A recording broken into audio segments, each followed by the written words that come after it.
હરે હરે કૃષ્ણ કૃષ્ણ પ્રભુજી તમને પ્રભુજી દંડવત હરે પ્રણામ. કૃષ્ણ એવરીવન, હરે ખૂબ કૃષ્ણ ખૂબ પ્રભુજી, દંડવત હૃદયપૂર્વક પ્રણામ. સ્વાગત છે આપ સૌનું ઇસ્કોન મેંગલુરુ શ્રી હરે શ્રી રાધા કૃષ્ણ ગોવિંદ પ્રભુજી મંદિર. દંડવત પ્રણામ. હરે કૃષ્ણ, દંડવત પ્રણામ માતાજી, નાના નાના માતાજી, વેલકમ. બધાનું ખૂબ ખૂબ હૃદયપૂર્વકનું સ્વાગત છે. ઇસ ગ્રેસ નામેષ્ટા પ્રભુજીની કૃપાથી ચાલતા આ ભક્તિ શાસ્ત્રીના ક્લાસમાં, જેમાં આપણે અત્યારે ત્રીજા અધ્યાયની ચર્ચા કરી રહ્યા છીએ. થોડો એક અઠવાડિયાનો વચ્ચે ગેપ પડી ગયો તો એવું લાગે, બહુ બધો લાંબો ગેપ થઈ ગયો ભક્તિ શાસ્ત્રીમાં. બરાબર. તો થોડું રિવિઝન માટે રેડી થઈ જાવ તમે લોકો. મંગલાચરણ હું લઈ લઉં. લાસ્ટ સેશનમાં આપણે શું ચર્ચા કરી છે, થોડું 5 મિનિટ આપણે રિવાઇન્ડ કરીશું, જેથી આપણે કનેક્ટ થઈ જઈએ અને પછી આપણે નેક્સ્ટ લેસનમાં આગળ વધીશું. બરાબર. તમે લોકોએ જન્માષ્ટમીમાં ભગવાન ખૂબ સેવા કરી હશે, શ્રીલ પ્રભુપાદજીની ખૂબ સેવા કરી હશે. બીજા દિવસે નંદોત્સવ. બરાબર. ખૂબ તપશ્ચર્યા, ખૂબ સેવા, વૈષ્ણવ સેવા. બરાબર. તો હવે એ જ સેવાનો એક ભાવ, શ્રી પ્રભુપાદજીની જે ઈચ્છા કે મારા બધા જ અનુયાયીઓ ભક્તિ શાસ્ત્રી ખૂબ નિષ્ઠાપૂર્વક કરે અને ભક્તિ શાસ્ત્રી કરીને આગળ ખૂબ બધા જીવોને ભગવાનના શ્રી ચરણોમાં લઈ જાય. તો એ સેવાને આપણે ફરીથી આગળ કન્ટિન્યુ કરીએ છીએ. શ્રી પ્રભુપાદ કી જય, શ્રી રાધા ગોવિંદ ભગવાન કી જય, શ્રી ગૌરનિતાય કી જય. ઓમ અજ્ઞાનતિમિરાન્ધસ્ય જ્ઞાનાંજન શલાકયા ચક્ષુરુન્મિલિतं येन तस्मै श्री गुरुवे नमः. श्रीचैतन्यमनोभीष्टं स्थापितं येन भूतले स्वयं रूप कदा मह्यं ददाति स्वपदान्तिकम्. वन्देऽहं श्रीगुरो श्रीयुतापदकमलं श्रीगुरुन् वैष्णवांश्च श्रीरूपं साग्रजातं सहगण रघुनाथान्वितं तं सजीवम् साद्वैतं सावधूतं परिजनसहितं कृष्णाचैतन्यदेवं श्रीराधा कृष्णपादान् सहगणललिता श्री विशाखान्वितांश्च. हे कृष्णा करुणा सिन्धु दीनबन्धु जगत्पते गोपेश गोपिका कांत राधा कांत नमस्तुते. तप्त कांचन गौरांगी श्री राधे वृंदावनेश्वरी वृषभानुसुते देवी प्रणमामि हरिप्रिये. वाञ्छाकल्पतरुभ्यश्च कृपा सिन्धुभ्य एव च पतितानां पावनेभ्यो वैष्णवेभ्यो नमो नमो विष्णुपादाय कृष्णपृष्ठाय भूतले श्रीमते भक्ति वेदांत स्वामीन इति नामिने. नमस्ते सारस्वते देवे गौरवाणी प्रचारिणे निर्विशेषा शून्यवादी पाश्चात्यादेश तारिणे. जय श्री कृष्ण चैतन्य प्रभु नित्यानंद श्री अद्वैत गदाधर श्रीवासादि गौर भक्त वृंद. हरे कृष्ण कृष्ण कृष्ण हरे हरे, हरे राम राम राम हरे हरे. હરે રામ હરે રામ રામ हरे રામ. હરે કૃષ્ણ कृष्ण. પ્રભુજી દંડવત પ્રણામ. હરે વેલકમ. હરે કૃષ્ણ કૃષ્ણ પ્રભુજી દંડવત પ્રભુજી, પ્રણામ. દંડવત હરે કૃષ્ણ પ્રણામ. કૃષ્ણ કૃષ્ણ પ્રભુજી. પ્રભુજી હરે દંડવત પ્રણામ. કૃષ્ણ પ્રભુજી. ધન્યવાદ. પ્રણામ. ખૂબ ખૂબ હૃદયપૂર્વક નું સ્વાગત છે આપ સૌનું ફરીથી ભક્તિ શાસ્ત્રીના સેશનમાં. તો લાસ્ટ સેશનમાં શું ચર્ચા કરી હતી, નાનું એવું રિવિઝન લઈ લઈએ. તમે લોકો હેન્ડ રેસ કરો, બાકીના બધા તમે લોકો માઇક બંધ કરી દો. બરાબર. તો યસ, શરૂઆત કરીએ. જાનવી માતાજી, પેલો હેન્ડ રેસ છે તમારો, પ્લીઝ. હરે કૃષ્ણ પ્રભુજી, દંડવત હરે પ્રણામ. દંડ માતાજી. અધ્યાય 3.1 આપણે જાણ્યું હતું કે ગુરુમાં નિષ્ઠા હોવી ખૂબ જરૂરી છે. એમાં પહેલી છે નામ નિષ્ઠા, બીજી જીવેર દયા અને વૈષ્ણવ સેવા. આ ત્રણ નહીં કરીએ ત્યાં સુધી ગુરુ નિષ્ઠા આવશે નહીં ક્યારેય પણ. અને 3.2 માં અર્જુન ભગવાનના નિત્ય પાર્ષદ હોવાથી તેના માટે ભગવદ્ ગીતાના જ્ઞાનની જરૂર નથી. કૃષ્ણ ભાવના મૃતનો માર્ગ એ નિષ્ક્રિયતાનો માર્ગ નથી, સક્રિયતાનો માર્ગ છે. અને અર્જુનને પોતાની ઇન્દ્રિયો પર કંટ્રોલ છે એ જાણ્યું હતું 3.2 માં. પછી 3.3 માં કર્મયોગ અને જ્ઞાન યોગની માહિતી આપી છે. વૈષ્ણવો અને ભગવાનની સેવા કરવાથી પોતાનું ચિત્ત શુદ્ધ થશે તે વિશે જાણ્યું હતું. 3.4 માં જે જવાબદારી આપણને મળી છે એ કેવી રીતે નિભાવવી એ ઉપદેશ મળે છે અને વૈષ્ણવોના ગાઈડન્સમાં રહીને સેવા કરવાની પ્રભુપાદજી કહે છે. કૃષ્ણ ભાવનામાં રહી ભગવાનની ભક્તિ કરવી જોઈએ. 3.5 માં શરૂઆતના 6 અધ્યાયના કર્મયોગના છે. કર્મ તો કરવું પડશે. એક ક્ષણ માટે પણ કોઈ કર્મ કર્યા વગર રહી શકતું નથી. કર્મ કાં તો કૃષ્ણ માટે કરીએ કે માયા માટે કરીએ, પરંતુ કર્મ તો કરવું જ પડશે. કૃષ્ણ માટે થોડું પણ આપણે કામ કરીશું તો તે સાર્થક છે, નિરર્થક નથી. એક્ઝામ્પલ એમાં આપેલું કર્માબાઈનું. 3.6 માં આપણે જાણ્યું જેને પાંચે ઇન્દ્રિયોને વશમાં રાખીને મનમાં વિષયનું ચિંતન કરે છે તેને ઢોંગી કહેવાય છે. જ્યાં સુધી કોઈ પરમ વૈષ્ણવ ન હોય ત્યાં સુધી કોઈ સદગુરુ બની શકતું નથી. વૈષ્ણવ જ સાચા સદગુરુ બની શકે છે. સાધુઓ સમાજને સાચો અરીસો બતાવે છે. ઢોંગી અને મિથ્યાચારી લોકો પોતાની ભૌતિક ઈચ્છા પૂરી કરવા માટે નાટક કરે છે તે જાણ્યું હતું. 3.7 માં નિષ્ઠાવાન વ્યક્તિ કર્મેન્દ્રિયો દ્વારા મનને નિયંત્રિત કરે છે તે જાણ્યું. નિષ્ઠાવાન વ્યક્તિ ઢોંગી કરતા વધારે બેટર છે. Okay, thank you. Next candidate. Thank you માતાજી, ખૂબ ખૂબ ધન્યવાદ. ખૂબ સરસ તમે નોટ બનાવો છો. થેન્ક યુ માતાજી. આકૃતિ માતાજી. પ્રભુજી, હરે એક કૃષ્ણ પ્રભુજી. હા, બોલો ને ધન્યવાદ. જાનવી માતાજી. 1 મિનિટ, શું કહો છો? મિનિટ.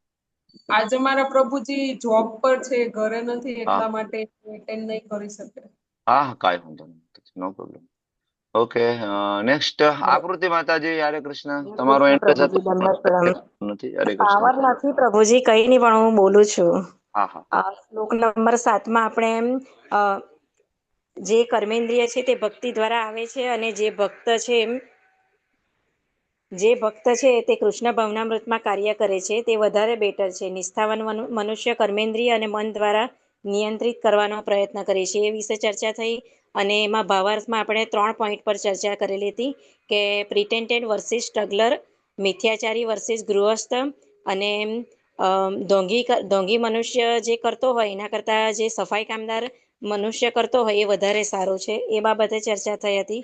3.8માં સંતમાં જે 8 ગુણો હોય છે એની આપણે વાઘ સાથેની એક ચર્ચા કરી હતી. એમાં જે ધાર્મિક વ્યક્તિ હોય તે યજ્ઞ કરે છે, સત્ય બોલે છે, શાસ્ત્રનું અધ્યયન કરે છે, લાલચ ન રાખે, તપ, ધૈર્ય રાખે, ક્ષમા કરે અને દાન કરે, એ બાબતે ચર્ચા થઈ હતી.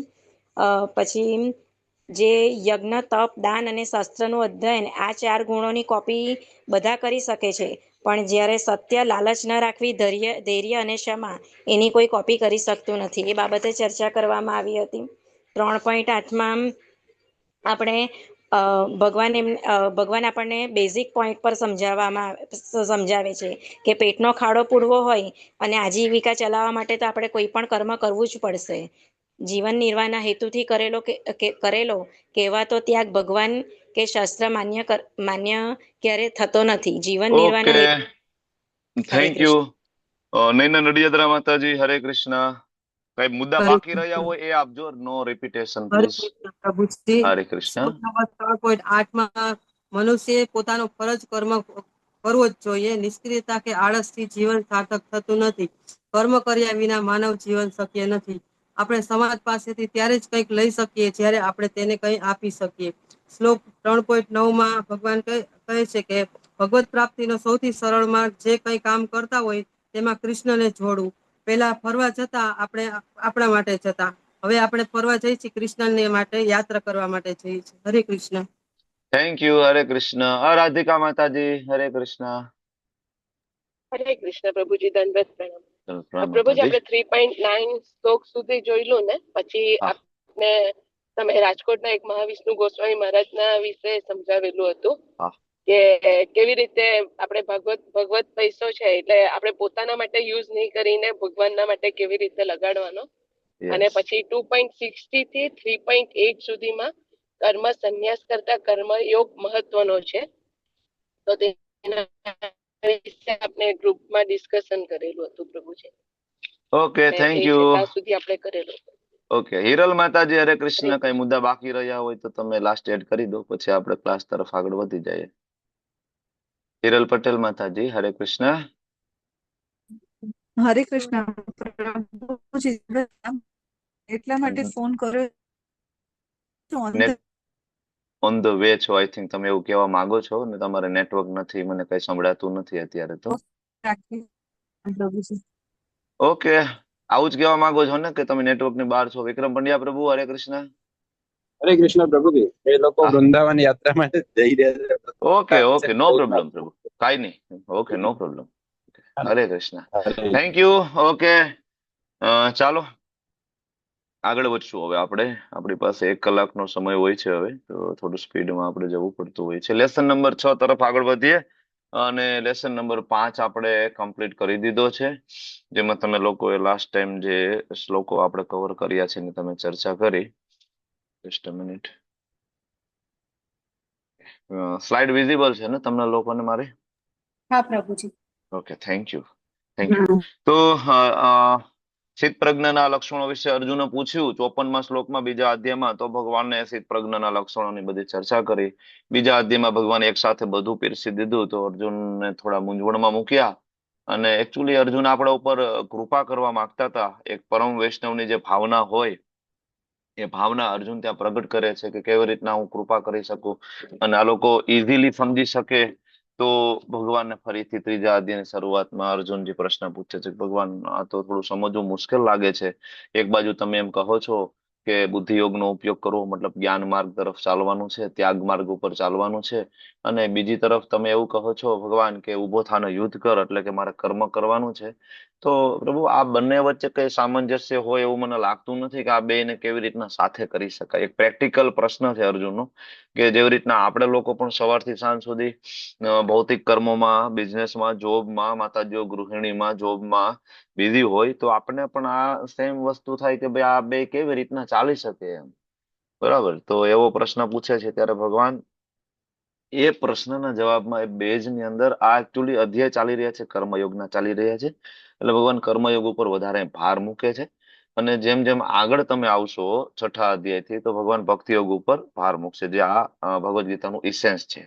પણ પ્રભુપાદ છે એ આપણા આચાર્ય, પરમ આચાર્ય, બરાબર, એ આગળના 6 થી લઈને 12 ચેપ્ટર વચ્ચે જે કઈ ચર્ચા થાય છે, જે આખી ભગવદ ગીતાનો ઇસેન્સ છે, એ લઈ આવે છે આગળના 6 ચેપ્ટરમાં પણ અને પાછળના 6 ચેપ્ટરમાં પણ, કે જેથી આપણે ડિવિએટેડ ના થઈ જઈએ. નહીતર ઘણી વખત એવું થાય કે કોઈ વ્યક્તિ ત્રીજો અધ્યાય કર્મયોગ વાંચે, ભણે, સમજે તો એવું થાય કે ભગવાને કીધું છે ભાઈ કર્મ કરો. બરાબર, સવારથી સાંજ સુધી કર્મ કરીએ, ખોટું ના કરીએ, ચોરી ચકારી ના કરીએ, કોઈનું દિલ ના દુભાવીએ, બરાબર, અને કે માંસાહાર ના કરીએ, બસ બહુ થઈ ગયું ભાઈ. પણ પ્રભુપાદ ત્યાં તાત્પર્યમાં મૂકે છે કે ભાઈ ખરેખર આ કર્મયોગની એકચ્યુઅલી આ ચર્ચા નથી. અહીંયા કર્મયોગની વાત છે, કૃષ્ણ પ્રીત્યાર્થે કર્મયોગની વાત છે, એટલે કે ભક્તિ યોગની જ વાત ચાલી રહી છે. તો પ્રભુપાદ આપણને આગળથી લઈ આવીને એડવાન્સમાં આપણને સમજાવી દે છે. ઘણી વખત ભક્તિ શાસ્ત્રી કરતા હોય તો પહેલો યુનિટ ભણીએ, પછી બીજા યુનિટ સુધીમાં આપણે થાકી જઈએ. પ્રભુજી, એક્ઝામ, ઓબીએ, સીબીએ, હવે નહીં થાય બીજો યુનિટ. પ્રભુપાદ એટલા માટે બહુ કૃપાળુ છે. ઘણા તો એવા પણ આવ્યા કે ખાલી પ્રસ્તાવના સાંભળવા માટે જ આવ્યા ને ભાગી ગયા. તો પ્રભુપાદ એટલા બધા કૃપાળુ છે કે ઇવન પ્રસ્તાવનામાં જ ભગવદ ગીતાનો સાર મૂકી દીધો. પ્રભુપાદને ખબર હતી કે આ લોકો પ્રસ્તાવના સાંભળીને ભાગી જશે ઘણા ભક્તિ શાસ્ત્રીમાંથી. પ્રભુપાદને એ ખબર છે કે ઘણા બધા 2-3 ચેપ્ટર, 5 ચેપ્ટર કરીને ભાગી જશે. તો આ લોકો રાહ થોડી જોવાના છે 12મું ચેપ્ટર ભક્તિ યોગ આવે ત્યાં સુધી, 9મું ચેપ્ટર પરમ ગુહ્ય જ્ઞાન આવે ત્યાં સુધી. પ્રભુપાદને ખબર હતી. એટલે પ્રભુપાદ ઇવન ભગવદ ગીતા ચાલુ થયા પહેલા એની પ્રસ્તાવનાની અંદર જ આખો નિબંધ મૂકી દે છે કે ઇવન કોઈ ભગવદ ગીતાનો પહેલો શ્લોક પણ ના વાંચે ને ખાલી પ્રસ્તાવના વાંચે ને તો એને ખબર પડી જાય કે મારે એક્ઝેક્ટલી કરવાનું શું છે. બરાબર, તો એ કર્મયોગના ચેપ્ટરમાં આપણે અત્યારે આગળ વધીએ, પણ બિલકુલ ડિવિએટેડ ના થવું જોઈએ કે આ કર્મયોગના ચેપ્ટરની અંદર કર્મકાંડ પણ ભણવામાં આવશે, ઘણો ડિટેલમાં કર્મકાંડ આવશે. બરાબર, યજ્ઞ કરવાની વાત કરશે ભગવાન. ભગવાન અહીંયા એમ પણ કહેશે કે તમે દેવતાઓ માટે યજ્ઞ કરો, દેવતાઓને પ્રસન્ન કરો. તો એ ડિવિએટેડ ના થવું જોઈએ, કારણ કે એ જ કૃષ્ણ પાછળ આગળ 9મા અધ્યાયમાં આવીને તમને એમ કહેશે કે દેવતાઓની પૂજા કરે એ તો અવિધિપૂર્વકમ છે અને એ તો અલ્પ બુદ્ધિના છે. જે કૃષ્ણ અહીંયા કહેશે કે દેવતાઓ માટે યજ્ઞ કરો, એ સેમ પાછા ભગવાન ત્યાં એ પણ આપશે. શું કામ? કારણ કે લેવલ ઓફ જે ઓડિયન્સ જે છે, જે ચેતનાનું લેવલ છે, એ ભગવાનને ખબર છે કે પેલા 6 અધ્યાય સુધી બરાબર કેવા લોકો ટકી શકશે, 12 અધ્યાય સુધી કેવા લોકો ટકી શકશે, અને 18મા અધ્યાયમાં આવીને સર્વ ધર્માન પરિત્યજ્ય આ સાંભળવા માટેની ચેતના કોની પાસે હશે કે એ ભક્તિ શાસ્ત્રી પૂરું કરીને 18મા અધ્યાય સુધી પહોંચશે, તો ભગવાન ત્યાં આપશે સર્વ ધર્માન પરિત્યજ્ય. બરાબર. પણ ભગવાન કરતા આચાર્ય વધારે કૃપાળુ હોય, ભગવાન કરતા એનો ભક્ત વધારે કૃપાળુ હોય. મહાપ્રભુ તો સુદર્શન નું આહવાન કરી લે, પણ નિત્યાનંદ પ્રભુ બરાબર ને એક નાના પ્રભુ છોડ જાવા દો ને જગાએ બધાને માફ કરી દો. કારણ કે ભક્ત અવતાર સ્વરૂપે આવ્યા ને બલરામજી નિત્યાનંદ પ્રભુ, એવી રીતના ભગવાનના ભક્તો છે ભગવાન કરતા વધારે કૃપાળુ હોય. એટલે પ્રભુપાદ આપણા ઉપર કૃપા કરવા માટે, એટલા માટે ભાવાર્થ વાંચવો બહુ જરૂરી છે. શ્લોક અનુવાદ બીજી બધી ભગવદ ગીતામાં આપ્યો છે, વાંચશો તો સમજ નહીં પડે અને ડિવિએશન આવશે જ. એટલે પ્રભુપાદનો ભાવાર્થ છે એ ખૂબ જરૂરી છે. તો આ શ્લોક વિભાજન તમે અધ્યાયનું જોશો તો 1 થી લઈને 43 શ્લોક શરૂઆતમાં અર્જુનની મૂંઝવણની ચર્ચા કરી અને નિષ્કામ કર્મ યોગ તરફ ભગવાન અર્જુનને આગળ લઈ જઈ રહ્યા છે. અને 10 થી લઈને જે 16 શ્લોક જે આપણે આજે ચર્ચા કરવાના છે, અને એમાં કર્મકાંડથી ધીમે ધીમે ભગવાન અર્જુનને યજ્ઞ ચક્ર સમજાવશે, અને યજ્ઞ ચક્રનું એક્ઝેક્ટ ઇસેન્સ શું છે એ ભગવાન એને સમજાવી, અને એ કર્મકાંડને કર્મ યોગની દ્રષ્ટિએ કેવી રીતના કરી શકાય એ ભગવાન એને સમજાવશે. બરાબર. તો આજે આપણે એટલી ચર્ચા કરવાના છીએ. અને હવે આ બધાનું જે બેઝ છે ને આ બધું સમજવા પાછળ આપણે પેલા અધ્યાયથી ચર્ચા કરીએ છીએ કે વર્ણાશ્રમ ધર્મ સમજવું બહુ જરૂરી છે. બરાબર. તો પ્રભુપાદનો પરફોર્ટ 2.31 પ્રભુપાદ કહે છે, on the body plane svadharma is called varnashrama dharma. જે લોકો દેહાત્મ ભાવ ઉપર છે, બોડી પ્લેન એટલે દેહાત્મ ભાવ, કે જે આ શરીરને જ બધું માને છે, એટલે એને દેહાત્મ ભાવ વાળી ચેતના કહેવાય છે. તો ઓર મેન્સ સ્ટેપિંગ સ્ટોન મતલબ પગથિયા ફોર સ્પિરિચ્યુઅલ અન્ડરસ્ટેન્ડિંગ, શરૂઆત છે આધ્યાત્મિક સમજણ માટે. પ્રથમ પગથિયું વર્ણાશ્રમ ધર્મ છે. Human civilization begins from the stage of varnashrama dharma. Even માનવ સભ્યતાની જે શરૂઆત થાય ને એ જ પ્રભુપાદ સમજાવે છે કે વર્ણાશ્રમ ધર્મથી શરૂઆત થાય. ગમે એટલા આપણે કલ્ચર્ડ થઈ જાય, બરાબર, પણ કલ્ચર તો એને કહેવાય કે જેની અંદર ઇવન વર્ણાશ્રમ ધર્મ હોય. વર્ણાશ્રમ ધર્મ ને પેલા તો ભારતનો વર્ણાશ્રમ ધર્મ હતો, હવે તો એમાં ધીમે ધીમે ધીમે ધીમે જતો રહે છે. આજે કોઈ સંત મહાત્મા બરાબર જયારે સાચું બોલે તો આપણે સમજી શકવા માટે આપણી બુદ્ધિ પણ નથી. બરાબર. જયારે આપણને કોઈ એમ કે વ્યભિચાર ના કરવો જોઈએ, તો આપણે તો વ્યભિચારને ફેશન માની લીધું છે, એ તો અમારો અધિકાર છે. જયારે કોઈ સંત મહાત્મા આપણને કોઈ એમ કે ભાઈ કે ટૂંકા કપડા ના પહેરવા જોઈએ, આપણી એ નથી સંસ્કૃતિ, તો આપણને તો એમ લાગે કે આ તમારી ફ્રીડમ છીનવી લીધી છે. બરાબર. તો આપણે તો એ સંતોની સામે બળવો પોકારી, મતલબ આપણી લેવલ ઓફ કોન્શિયસનેસ કેટલી ડાઉન થઈ, બરાબર, તમે જોઈ શકો છો. એક મિનિટ.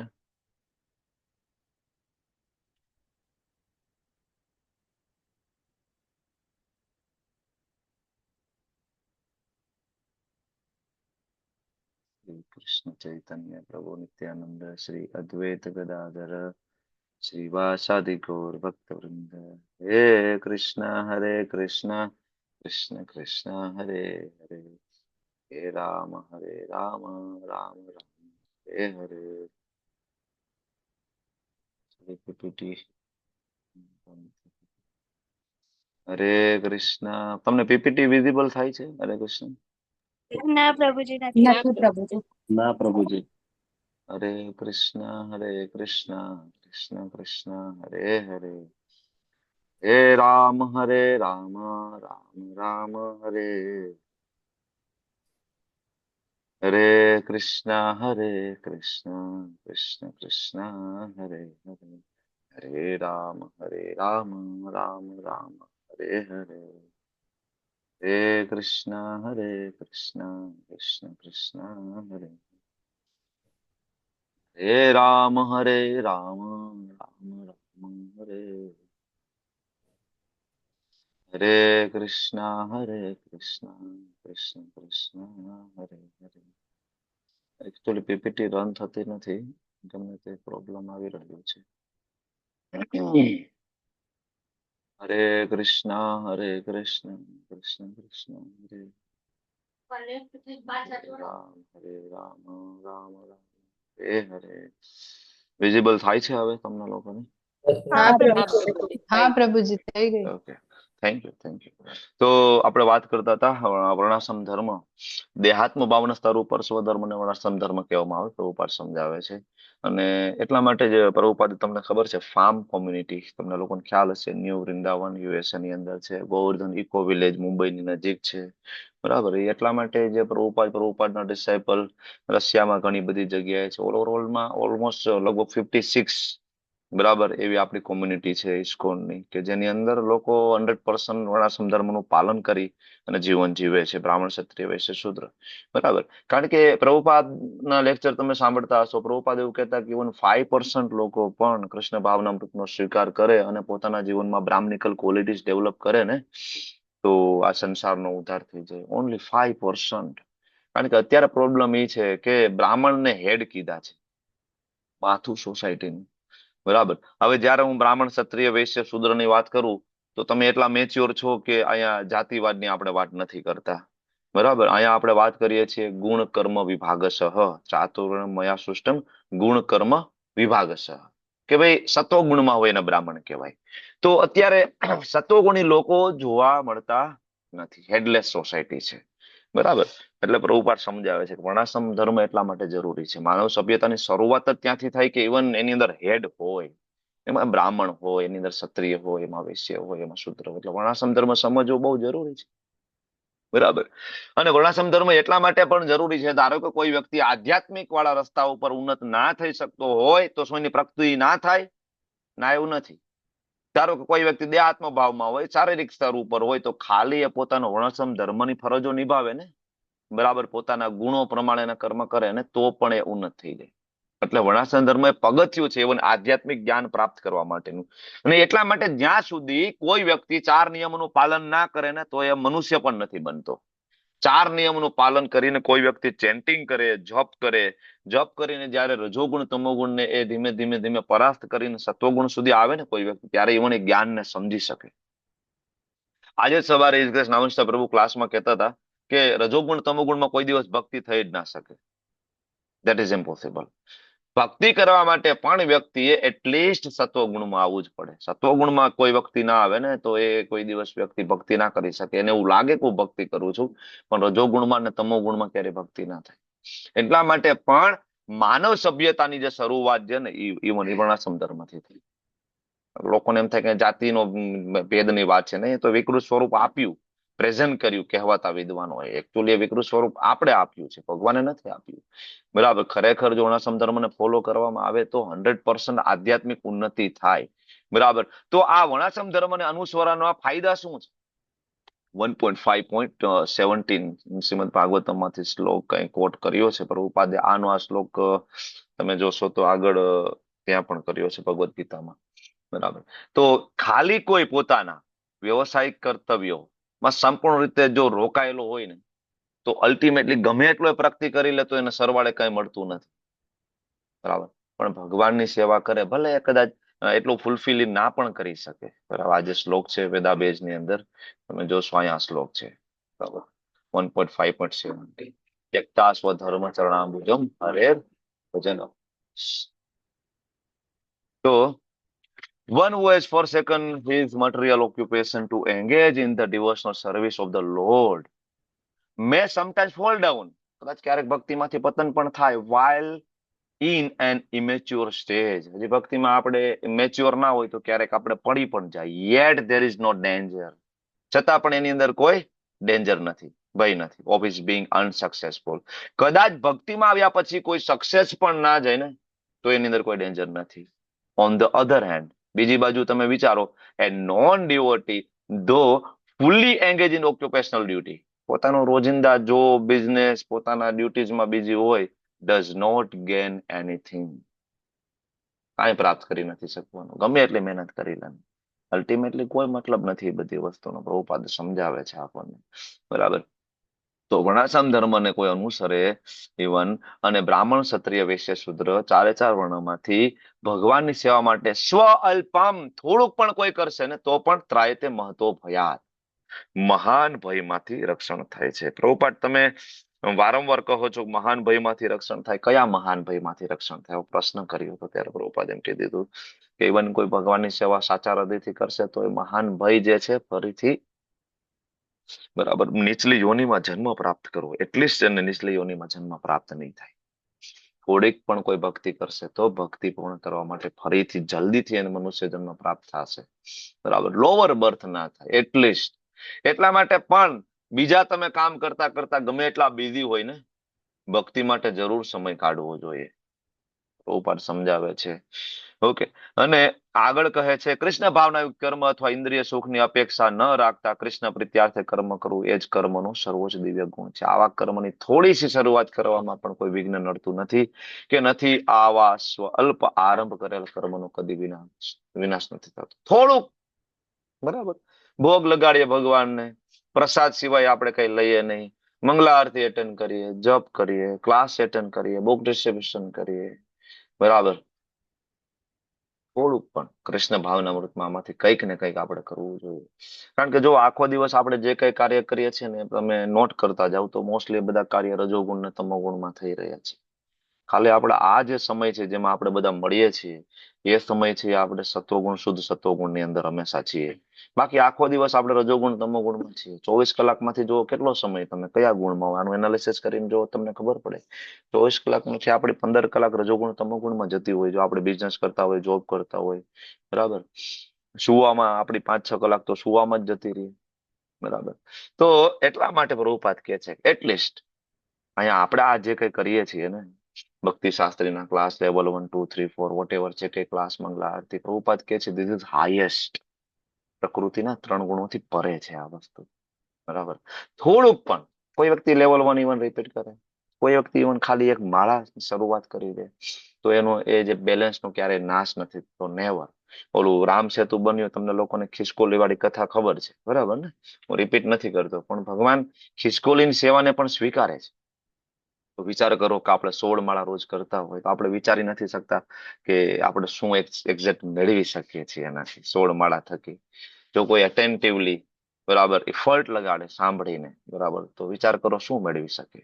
બરાબર સુદામા જયારે ભગવાન પાસે કાચા પૌવા લઈને જાય છે, ભગવાન વિચારે છે કે ભાઈ આ વ્યક્તિએ જમીન આસમાન કરી દીધા મારા માટે આટલું લાવવા માટે. કારણ કે સુદામા પાસે કઈ હતું તો નહીં, આટલા પૌવા માટે પણ એને બરાબર બહુ બધું કષ્ટ વેઠીને લાવ્યો હતો. તો ભગવાન વિચાર કરે કે આના બદલામાં તો હું શું આપું, તો હું પોતે વેચાઈ જાઉં તોય આનું હું રીપે કરી શકું એમ નથી. કૃષ્ણ એટલા દયાળુ છે, નાની એવી આપણી સેવા હોય ને સ્વીકારે છે. અને કૃષ્ણે કેટલું સરળ કર્યું છે.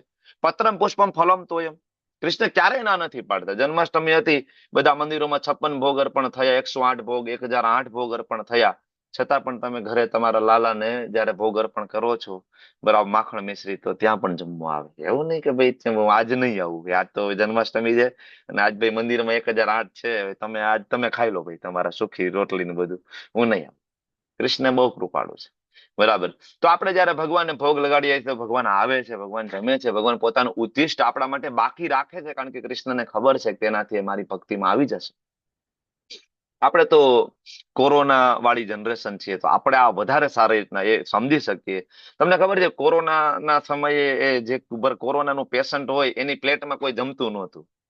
એને બરાબર એને કા ડિસ્પોઝેબલ પ્લેટ આપતા ને કા એની સ્ટીલની પ્લેટ જુદી, એના વાસણ જુદા આપી દેતા એના રૂમમાં.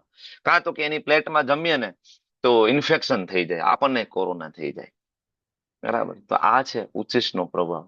જેવી રીતના કોરોના વાળાની પેટમાં ખાવાથી કોરોના થઈ જાય ને તો એમ વૈષ્ણવનું ઉચ્ચિષ્ટ પ્રાપ્ત થાય ને તો ભક્તિ પ્રાપ્ત થાય. એટલા માટે કૃષ્ણ આપણા માટે બાકી રાખે છે ઉચ્ચિષ્ટ કે જેવું આપણે ખાઈએ છીએ ને બરાબર તો તરત. પણ આ પ્રોબ્લેમ શું છે કે આપણને આમાં પ્રગતિ દેખાતી નથી. ભક્તિ તો કરીએ, રોજ 16 માળા કરીએ, મંગલા આરતી કરીએ, પણ સાલું આમાં કઈ ઇમ્પ્રુવમેન્ટ થતું હોય એવું આપણને બહુ દેખાતું નથી.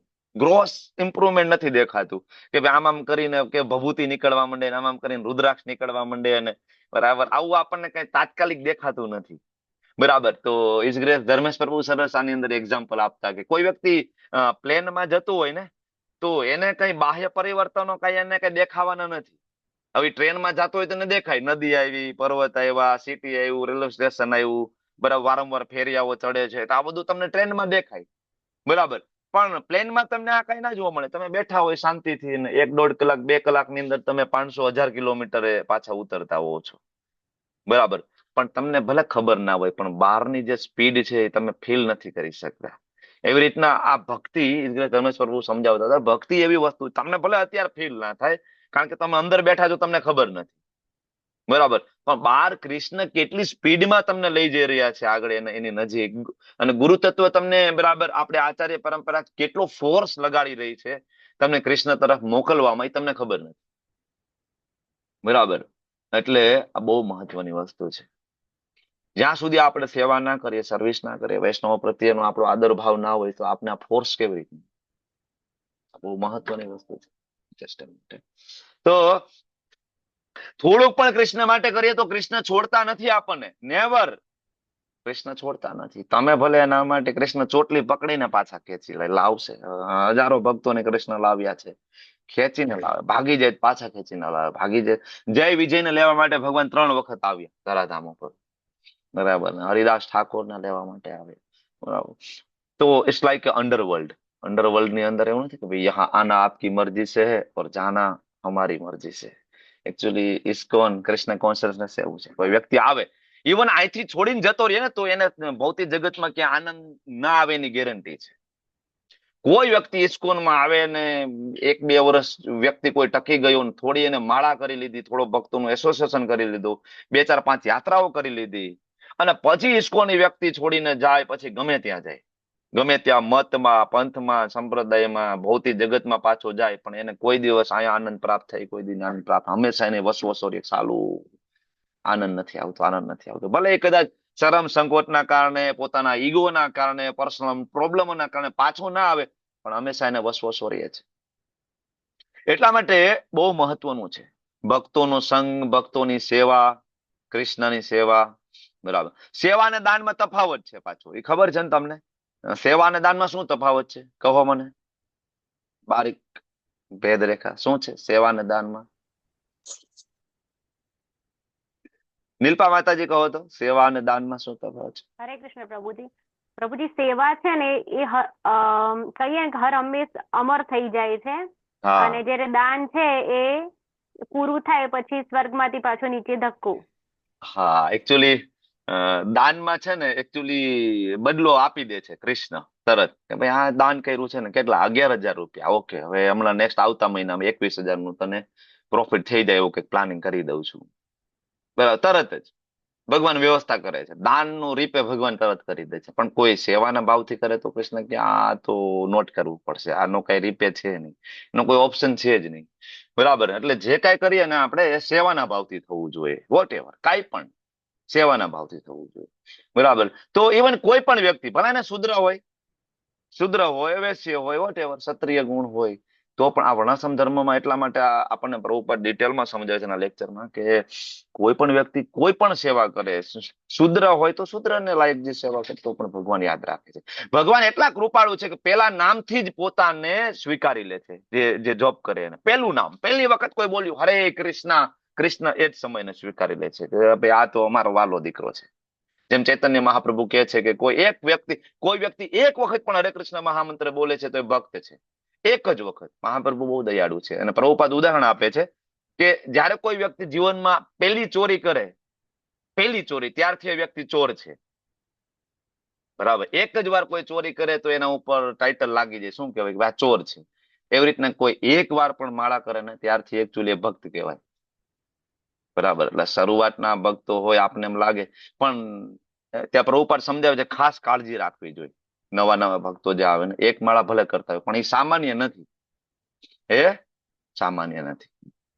ઓકે, હવે એક ગ્રુપ એક્સરસાઇઝ છે કે કયા સંજોગોમાં વર્ણાશ્રમ ધર્મનું પાલન કરવું જરૂરી છે, બરાબર, અને કૃષ્ણ ભાવનામૃતની શરૂઆતની પ્રેક્ટિસ માટે કઈ લાયકાતો જરૂરી છે.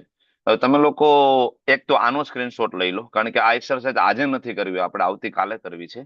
તમે આ પ્રશ્ન જે છે એ બે બરાબર સમજી લો, અને કયા શ્લોકનો રેફરન્સ લઈને આ એક્સરસાઇઝ કરજો એ શ્લોક હું તમને આપું છું નેક્સ્ટ પીપીટીમાં. તો પેલું આનો સ્ક્રીનશોટ સુરક્ષા માતાજી તમે લઈ લેજો, માનસી માતાજી, વિક્રમી પ્રભુ, ઓકે. અને બીજો નીચે આમાં જ જે નીચે શ્લોક આપેલા છે જુઓ 2.31, 3.5, 3.26 ને 3.35. તો આપણે 4 ગ્રુપ બનાવીશું. તમારે આ ચારે ચાર જે શ્લોક છે એના ભાવાર્થ બરાબર વાંચવાના છે. આની ચર્ચા ઓલરેડી આપણે મોટા ભાગના આપણે ચર્ચા થઈ ગઈ છે, બરાબર. તો આના ભાવાર્થ તમે બરાબર વાંચજો, સમજજો અને પછી એમાંથી સંદર્ભો લઈ આવજો. 2 શ્લોકની તો ચર્ચા આગળ થઈ જ ગઈ છે, 2ની બાકી છે. પણ તમે છતાંય વાંચીને તમે કન્ક્લુઝન ઉપર આવજો કે કયા સંજોગોમાં વર્ણાશ્રમ ધર્મનું પાલન થાય, કૃષ્ણ ભાવના શરૂઆતની પ્રેક્ટિસમાં શું શું લાયકાતની જરૂર હોય, પ્રભુપાદ ત્યાં શું સમજાવે છે. Okay. So now you cannot again introduce this system of Varnashram Dharma. It is not possible. Prabhupada Los એન્જલસનું પ્રભુપાદનું એક લેક્ચર છે ભગવદ ગીતા 3.18 ઉપર. એમાં પ્રભુપાદ કહે છે કે now you cannot again introduce this system. વર્ણાશ્રમ ધર્મ વાળુઓ પહેલેથી તમે પાછું એસ્ટાબ્લિશ કરવા જાવ તો દાખલ કરી શકતા નથી. It is not possible. But if one take to Krishna consciousness, automatically he became immediately a Brahmana. above the Brahman. કોઈ વ્યક્તિ હવે તમે ખાલી કૃષ્ણ કોન્શિયસ આપી દો ને તો એ વ્યક્તિ બાયપાસ કરી જશે. ઇવન રજોગુણ, તમોગુણ, સત્વગુણ, સીધો શુદ્ધ સત્વગુણમાં વૈષ્ણવ બરાબર પ્રભુપાદ એને બનાવી દેશે. બરાબર. એ વૈષ્ણવ ઇઝ એબોવ ધ બ્રાહ્મણ. કૃષ્ણ ભાવનામૃતમાં કોઈ વ્યક્તિ ભાગ લે તો એ વ્યક્તિ આપોઆપ જ બ્રાહ્મણના ગુણોને અર્જિત કરે છે. એ વ્યક્તિ આપોઆપ બ્રહ્મ મુહૂર્તમાં ઉઠતો થશે, તિલક કરશે, શિખા રાખશે, બરાબર, ધોતી કુર્તો પહેરશે, બરાબર, વેદ મંત્રો જાણશે, ભગવદ ગીતાના શ્લોકો જાણશે, ભગવાનની ડીટી સર્વિસ, બરાબર, એ બધી સેવાઓ કરશે. અને હિઝ ડિવાઇન ગ્રેસ ભક્તિ સિદ્ધાંત સરસ્વતી પ્રભુપાદ ઠાકુર મહારાજે વારંવાર આ જે મુદ્દો છે ને કે વૈષ્ણવો ઉપર કે બ્રાહ્મણો ઉપર, આના ઉપર ભક્તિ સિદ્ધાંત સરસ્વતી પ્રભુપાદના બહુ બધા વાદ થયા, મતલબ વિતંડાવાદ થયા છે, ડિબેટ થઈ છે, ડિબેટ, બરાબર, બીજા બ્રાહ્મણો સાથે. અને ભક્તિ સિદ્ધાંત સરસ્વતી ઠાકોર મહારાજે પરાસ્ત કર્યા છે. ને વૈષ્ણવ સર્વોપરી છે. બ્રાહ્મણ સત્વગુણમાં છે અને વૈષ્ણવ છે શુદ્ધ સત્વગુણમાં છે. ગુણોથી પરે છે એકચ્યુઅલી, બરાબર. તો એટલા માટે હવે તમે કદાચ વર્ણાશ્રમ ધર્મની પ્રણાલી પહેલાની જેમ એપ્લાય ના કરી શકો તો એટલીસ્ટ કૃષ્ણ ભાવનામૃતનો જોરશોરથી પ્રચાર કરો, બરાબર. જેવો કૃષ્ણ ભાવનામૃતનો પ્રચાર કરશો તો ઓટોમેટિક થઈ જશે, બરાબર. એટલે વર્ણાશ્રમ ધર્મ છે એ સામાન્ય રીતે જોઈએ તો સમાજ માટે એક એક્ઝામ્પલ છે. A self-realized man has no purpose to fulfill in the discharge of his prescribed duty, nor has he any reason not to perform such work. આનું ગુજરાતીમાં પણ આગળ છે. આ ઇંગ્લિશ પીપીટી હું એટલા વાંચું છું કે પ્રભુપાદના શબ્દ છે એટલા માટે. સેમ ટ્રાન્સલેટેડ પીપીટી નેક્સ્ટ હું રન કરું છું. તમે લોકો વાંચતા જશો, કદાચ તમને ના સમજાય તો ઇંગ્લિશ, બરાબર. હું ટ્રાન્સલેટ કરતો જ જાઉં છું. Therefore, just for the sake of educating the people in general, you should perform your work. Actually, self-realized person હોય ને એના વિશે પ્રભુપાદ વાત કરે છે કે ભાઈ એને જરૂરી નથી. જો આ ગુજરાતી વાંચો તમને ખ્યાલ આવશે કે સેલ્ફ રિલાયન્સ પર્સન હોય ને એને કાંઈ એની નિયત ફરજો ને એ બધું જરૂરી નથી, પણ છતાંય કરે છે. જેમ કે તમે જો પ્રભુપાદ, આપણી આચાર્ય પરંપરા, આપણા સડ ગોસ્વામી ગણ, બરાબર, આ બધા ડાયરેક્ટ ભગવાનના ધામમાંથી આવેલા હતા. તો એના માટે કઈ જરૂરી નથી, બરાબર, પ્રિસ્ક્રાઇબ ડ્યુટી કે એને કઈ માયા દેવીએ ફોર્સફુલી નથી મોકલ્યા. જેમ આપણે જન્મ લેવો પડ્યો છે એવો જન્મ નથી થતો, બરાબર ને. આચાર્યનો એનો એવો જન્મ આપણા જેવો નથી.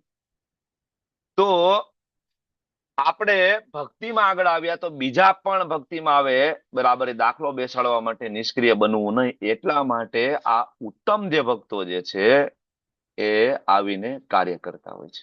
બાકી શું લાગે, પ્રભુપાદને આપણી જેમ માળા પકડીને જપ કરવાની જરૂર પડે? 16 માળા માળા તો આપણે એટલે કરવી પડે છે આપણે કૃષ્ણને ભૂલી જઈએ છીએ, બરાબર. આપણે તો ઇવન માળા પકડીને કૃષ્ણને યાદ નથી કરી શકતા. આપણા મનમાં હરે કૃષ્ણ એ તો બેકગ્રાઉન્ડ મ્યુઝિક જેમ ચાલતું હોય છે. પછી હરે કૃષ્ણ કૃષ્ણ કૃષ્ણ હરે હરે રામ રામ રામ એ બેકગ્રાઉન્ડ મ્યુઝિક હોય. મેન બીજું ચાલતું હોય છે મનની અંદર. મારા અહીંથી પૈસા લેવાના બાકી છે, જન્માષ્ટમી આવી ગઈ, અહીંયા ફરવા જવાનું છે, અરે હજી તો કપડા લેવાના બાકી છે, હજી તો શોપિંગ કરવાની બાકી છે. મેન આ ફોકસ ચાલતું હોય, ઓલું બેકગ્રાઉન્ડ મ્યુઝિક ચાલતું હોય. હરે કૃષ્ણ કૃષ્ણ કૃષ્ણ હરે રામ રામ રામ, બરાબર. તો એકચ્યુઅલી આપણે જરૂર છે, આચાર્યોને જરૂર નથી, બરાબર ને. પ્રભુપાદ એમના લેક્ચરમાં કહે છે કે એક ક્ષણ પણ એના જીવનમાં નહોતી કે એ કૃષ્ણને ક્યારે ભૂલી આવું. Never, not a single moment. તો એને જરૂર નથી. ગોસ્વામી ગણને હાથમાં માળા રાખવાની જરૂર નથી. હરિદાસ ઠાકુરજીને 192 માળા કરવાની જરૂર નથી, પણ છતાં એ કરે. શું કામ? આપણે નહીતર આપણું પતન થઈ જાય. એક એક્ઝામ્પલ બેસાડવા માટે એ લોકો કરતા હોય છે, એને કઈ જરૂર નથી. બરાબર, પ્રેરણા આપવા માટે. બરાબર. તો હવે પછીના જે શ્લોકો છે, બરાબર, 10 થી લઈને આગળના બધા શ્લોકો જે છે એમાં યજ્ઞ અર્થાત કર્મણો, આપણે આગળ 9મા શ્લોકમાં એ ભણી ગયા ને, યજ્ઞ અર્થાત કર્મણો અન્યત્ર લોકોયમ કર્મ બંધન. તો યજ્ઞ એટલે શું? યજ્ઞનો મતલબ એટલે શું? ખાલી એક ધાર્મિક અનુષ્ઠાન. બરાબર. તો હવે ખાલી યજ્ઞને તમે ધાર્મિક અનુષ્ઠાન તરીકે લઈ લો તો એ તો સકામ કર્મયોગ થઈ ગયું, એ તો કર્મકાંડ થઈ ગયું. તો હવે કર્મકાંડને તો ભગવાને પહેલેથી જ વખોડી નાખ્યું. ભગવાને પહેલા જ કહી દીધું ને કે ભાઈ તમે ખાલી તમારી ઇન્દ્રિય તૃપ્તિ માટે ખાલી કર્મકાંડ કરશો તો એ તો તમને બાંધે છે. બરાબર. તો અર્જુન, આવી ચેતનાથી તું કર્મ કરીશ તો પતન થઈ જશે. તો એવી ચેતના નહીં, પણ તું મારા માટે કર્મ કર. એટલે કર્મકાંડને તો ભગવાને પહેલાથી વખોડી કાઢ્યો. તો અહીંયા યજ્ઞ એટલે શું? અહીંથી 10 થી લઈને જે 16 શ્લોક સુધી જે ચર્ચા છે એમાં યજ્ઞ ચક્ર ને બધું આવશે. તો એકચ્યુઅલી અહીંયા ભગવાન એ સમજાવવા માંગે છે કે યજ્ઞ એટલે પોતે જ, યજ્ઞ એટલે કૃષ્ણ. અને જે કઈ કર્મ કરવામાં આવે એ કૃષ્ણની પ્રસન્નતા માટે કરવામાં આવે. યજ્ઞનો કોઈ અર્થ ઇવન કર્મકાંડ લઈ લે તો ક્લેરિટી આપવા માટે સ્વયં ભગવાન આગળના શ્લોકો આપે છે, 10 થી લઈને 16 શ્લોકો. એમાં ભગવાન પોતે કર્મકાંડ સમજાવે છે. કર્મકાંડથી કર્મયોગ તરફ કેવી રીતના જઈ શકાય એ સમજાવે છે. એટલે આ કર્મકાંડ વાળો આ જે ભાગ છે, આમ ગીતાની દ્રષ્ટિએ જુઓ, ભગવદ્ ગીતાની ટીચિંગ્સની દ્રષ્ટિએ તો એટલો બધો ઇમ્પોર્ટન્ટ નથી. કારણ કે આમાં દેવી દેવતાઓ માટે યજ્ઞની વાત છે, એને પ્રસન્ન કરવાની વાત છે. પણ આ એ લોકો માટે ઇમ્પોર્ટન્ટ છે કે જે લોકો પોતાની ભૌતિક ઈચ્છાઓ પૂરી કરવા માટે વેદ વિરુદ્ધના રસ્તાઓ અપનાવે છે. બરાબર. તો એટલીસ્ટ એ વૈદિક મર્યાદામાં રહીને કેવી રીતના પોતાની ભૌતિક ઈચ્છાઓને સંતોષી શકે એટલા માટે ભગવાને આ વિભાગ આપ્યો છે, કર્મકાંડ વાળો. એટલે ઘણા લોકો આ કર્મકાંડ વાળો વિભાગ વાંચે ને તો એને એવું લાગે કર્મકાંડ સૌથી ઉપર છે, ઇન્દ્ર માટે યજ્ઞ કરવો જોઈએ, સૂર્ય માટે યજ્ઞ કરવો જોઈએ, વરુણદેવ માટે યજ્ઞ કરવો જોઈએ, એવું લાગશે. બરાબર. એટલે પ્રભુપાદને તાત્પર્ય વાંચવા બહુ જરૂરી છે. પ્રભુપાદ ત્યાં એટલે સમજાવશે આપણને. 10મા શ્લોક તરફ આપણે આગળ વધીએ તો ભગવાન કહે છે કે સર્જનના પ્રારંભે સમસ્ત પ્રાણીઓના સ્વામી વિષ્ણુ માટેના યજ્ઞ સહિત મનુષ્ય તથા દેવોના વંશનું સર્જન કર્યું. કોને કર્યું આ સર્જન? સમસ્ત પ્રાણીઓના સ્વામી કોણ છે? કૃષ્ણ. અહમ બીજ પ્રદ પિતા, હું છું બધાનો પિતા, બધા મારા બાળકો છે. અહમ સર્વસ્ય પ્રભવો, બરાબર, બધું મારામાંથી ઉત્પન્ન થાય છે, આગળ આવે છે. તો ભગવાને જ, બરાબર, પોતાના જ એક્સપાન્શન, કારણ કે ભગવાન કૃષ્ણ તરીકે આ જગતની અંદર ડાયરેક્ટ ઇન્વોલ્વ થતા નથી. એ તો બ્રહ્માજીના એક દિવસમાં એક જ વખત ખાલી કૃષ્ણચંદ્ર તરીકે આવે છે.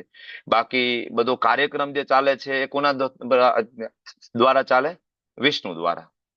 બરાબર. મહાવિષ્ણુ, ગર્ભોદક્ષાય વિષ્ણુ, શિરોદક્ષાય વિષ્ણુ, એના દ્વારા બધો કાર્યક્રમ ચાલે. એટલે કૃષ્ણનું એક નામ આદિ વિષ્ણુ પણ છે. કારણ કે બધા વિષ્ણુઓ આવ્યા ક્યાંથી? કૃષ્ણમાંથી. એટલે કૃષ્ણનું એક નામ આદિ વિષ્ણુ છે. કૃષ્ણનું એક નામ આદિ નારાયણ પણ છે. નારાયણ ક્યાંથી આવે છે? કૃષ્ણમાંથી. તો આ આપણે સમજવું પડશે, કે નહીતર આપણે ગોટાળે ચડી જઈશું કે યજ્ઞ કોના માટે કરવાના. ભગવાને સમજાવ્યું છે વિષ્ણુ માટેના યજ્ઞ સહિત મનુષ્યો તથા દેવોના વંશનું સર્જન કર્યું. આશીર્વચન આપ્યા કે તમે આ યજ્ઞથી સુખી રહો, કારણ કે કરવાથી તમને સુખપૂર્વક રહેવા અને મુક્તિ પામવા માટે સર્વ ઈચ્છિત વસ્તુઓ પ્રાપ્ત થઈ જશે. પેલા તો અહીંયા સુખપૂર્વક રહેવા માટે, એટલે ભૌતિક જે કઈ સુખ સુવિધા તમારે જોતી હોય તો એ તમને યજ્ઞ અર્પિત કરશો તો મળી જશે. બીજું, એમ કરતા કરતા એક દિવસ તમે એ બધી ઈચ્છાઓ પૂર્ણ થતા થતા તમને એમ લાગશે કે બહુ થયું, ત્યાં સુધી ઈચ્છાઓમાં, ડિઝાયરમાં ડૂબાયેલા રહેશું. પછી એમાંથી તમે ઉપર આવશો એટલે મુક્તિ પામવા માટેનો રસ્તો પણ ત્યાંથી મળશે. એટલે ભગવાન એકચ્યુઅલી કર્મકાંડ છે એ પગથિયું છે. એવું નથી કે કર્મકાંડ ખોટું છે ને નથી, પણ કહેવાય ને કે ભાઈ ધારો કે બાલવાડીનો બાળક હોય તો એના માટે એટલું જ્ઞાન બરોબર છે, 5મા ધોરણનો છોકરો છે એના માટે એટલું જ્ઞાન બરોબર છે, 10મા ધોરણનો છોકરો છે એના માટે એટલું જ્ઞાન બરાબર છે. પણ હવે કોઈ 12મા ધોરણનો છોકરો 5મા ધોરણની કોપી કરે તો એનું પતન થયું કહેવાય. મતલબ ભક્તિ યોગી છે, કર્મકાંડ લેવલ ઉપર જઈને કર્મકાંડ કરે તો એનું પતન થયું કહેવાય. પણ જેનું ચેતના જ કર્મકાંડ લેવલ ઉપર હોય, કર્મકાંડ કરે, ઇટ્સ ઓકે. એક દિવસ એ ઉન્નત થઈને ભક્તિ યોગી તરફ આવશે. કારણ કે બધા યોગીઓમાં ખરેખર યોગી કોને કીધો છે? ભક્તને. બરાબર. કયો શ્લોક છે? સર્વોચ્ચ યોગી કોણ? શ્લોક કયો છે? 6.47. હા, શું છે? બોલો. 6.47. યોગી નામ યોગી અપી નામ સર્વેષામ સર્વેષામતેનંતરાત્માનાં શ્રદ્ધાવાન ભજતે યો મામ સમે યુક્તમો મત. હા, એટલે આપણે યોગીની વ્યાખ્યામાં આપણે કન્ફ્યુઝ ના હોવા જોઈએ. આપણે લેવલ 1 2 કરીને આવ્યા છીએ. યોગી મતલબ યોગી ભગવદ ગીતાની દ્રષ્ટિએ યોગીની વાત કરો તો એ પ્યોર ડિવોટીની જ વાત છે, બરાબર? તો એમાં આપણે બિલકુલ ના આપણે કન્ફ્યુઝન હોવું જોઈએ. તમે જો પ્રભુપાદનો ભાવાર્થ જુઓ તો પ્રભુપાદે આ જે સૃષ્ટિની રચના સમયે વિષ્ણુ માટેના યજ્ઞની બધી વ્યવસ્થા કરી, તો પ્રભુપાદ ભાવાર્થમાં પહેલા પેરેગ્રાફમાં તો શરૂઆતમાં જ સમજાવ્યું કે સૃષ્ટિનું સર્જન જ શું કામ છે. સૃષ્ટિનું સર્જન તમે ભાવાર્થ વાંચો, તમે હેન્ડરેસ કરો, કોણ વાંચશે ભાવાર્થ? હું કહું ને બ્રેક લેતા જજો. જો વાંચવાની તમે જે શરૂઆત કરો છો ને, ન્યા એ મુદ્દો છે સૃષ્ટિની રચનાનું કારણ, આપણા બંધનનું કારણ શું છે. આ બે મુદ્દા બહુ મહત્વના પ્રભુપાદ ત્યાં આપણને સમજાવે છે. કોનો પેલો હેન્ડરેસ છે? વાંચવાની શરૂઆત કરી દો. ઉર્મિલા માતાજી, પ્લીઝ વાંચો. હરે કૃષ્ણ પ્રભુજી. હરે કૃષ્ણ. ભાવાર્થ બાય વેદાંત ભક્તિ વેદાંત શુલ્ક પાઠ કી જય. પ્રાણીઓના સ્વામી વિષ્ણુ દ્વારા ભૌતિક સૃષ્ટિની રચના એ બદ્ધજીવો માટે ભગવત ધામ પાછા જવા માટેનો એક સુઅવસર છે. આ સૃષ્ટિના બધા જીવો ભૌતિક પ્રકૃતિ દ્વારા બદ્ધ થયેલા છે, કારણ કે તેઓ પૂર્ણ પુરુષોત્તમ પરમેશ્વર વિષ્ણુ અથવા કૃષ્ણ સાથેના પોતાના સંબંધને ભૂલી ગયા છે. વૈદિક સિદ્ધાંતો આ સનાતન સંબંધને સમજવા માટે સહાયક છે, જે અંગે ભગવદ ગીતામાં કહ્યું છે, વેદેષુ સર્વે અહમ એવ વેદ્ય. ભગવાન કહે છે કે વેદોનો ઉદ્દેશ ભગવાનને જાણવાનો છે. વેદોના મંત્રમાં કહ્યું છે, પતિમ વિશ્વસ્યાત્મેશ્વરમ. તેથી પૂર્ણ પુરુષોત્તમ પરમેશ્વર વિષ્ણુ એ જીવોના સ્વામી છે. શ્રીમદ ભગવતમ 2.4.20 પણ શ્રી સુખદેવ ગોસ્વામી ભગવાનને અનેક રીતે પતિ અર્થાત સ્વામી તરીકે વર્ણવે છે. શ્રેય પતિ યજ્ઞપતિ પ્રજાપતિ ધિયામ પતિ લોક પતિ ધરા પતિ પતિર ગતિ સ્વાંથક કૃષ્ણિ સાત્વતામ પ્રસિદ્ધતામ મે ભગવાન સતામ પતિ. પ્રજાપતિ તો ભગવાન વિષ્ણુ છે અને તેઓ સમસ્ત પ્રાણીઓના, સમસ્ત લોકોના તથા સર્વ સૌંદર્યના સ્વામી પતિ છે અને જીવ માતાના રક્ષક છે. ભગવાને આ ભૌતિક જગતનું સર્જન એટલા માટે કર્યું છે કે બદ્ધ જીવો એ શીખી શકે કે ભગવાન વિષ્ણુ પ્રત્યેક યજ્ઞ કેવી રીતે કરવા કે જેથી તેઓ આ જગતમાં ચિંતા રહી થઈને સુખ સુવિધાપૂર્વક જીવી શકે અને અંતે આ વર્તમાન ભૌતિક શરીર ત્યજી દઈ ભગવાન ધામમાં પાછા જઈ શકે. બદ્ધ જીવ માટેનો આજે સંપૂર્ણ કાર્યક્રમ છે. યજ્ઞ કરવાથી હરે કૃષ્ણ. આજે સંપૂર્ણ કાર્યક્રમ છે ને ત્યાં સુધી જે પ્રભુપાદ સમજાવે છે ને, એ આ બે મુદ્દા ઉપર પ્રભુપાદ ફોકસ કરે છે કે ભાઈ સૃષ્ટિનું સર્જન શું કામ કર્યું છે, શું આપણા મોજ મજા માટે છે. એ એકચ્યુઅલી સાઈડની વસ્તુ છે.